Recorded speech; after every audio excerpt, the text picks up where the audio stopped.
Kung wala sa aklat ng buhay ang pangalan mo, ano ang silbi ng pagiging sikat sa mundo? Marahil maraming tao sa lupa ang nakakaalam ng iyong pangalan. Ngunit ang tunay na mahalaga ay kung ang iyong pangalan ay nakasulat sa aklat ng buhay sa langit.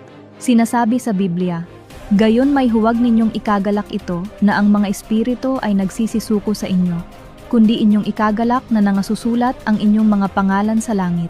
At kung ang sinuman ay hindi nasumpungang nakasulat sa aklat ng buhay, ay ibinulid sa dagat-dagatang apoy. Kung nabubuhay tayo ng hindi nagtatatag ng isang tunay na relasyon kay Kristo, ang kasikatan, palakpakan, mga tagahanga, pera, bahay, at mga sasakyan sa mundong ito ay walang halaga. Pagkatapos ng kamatayan, ang lahat ay maglalaho sa wala. Ang kaligtasan, pagpapasakop kay Kristo at pagbabago ng buhay ng isang tao ay higit na mahalaga kaysa sa tagumpay sa mundo. Amen ka ba?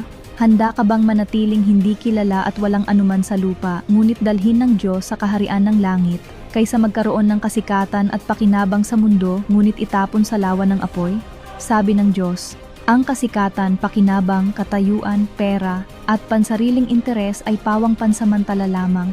Nawawala ang mga ito tulad ng usok, samantalang ang katotohanan at ang buhay ay walang hanggan at hindi nagbabago.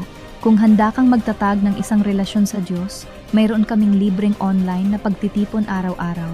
Mag-iwan ng comment, gusto kong matutunan ang mga salita ng Diyos, at maaari kang sumali. Naway maisulat ang iyong pangalan sa aklat ng buhay.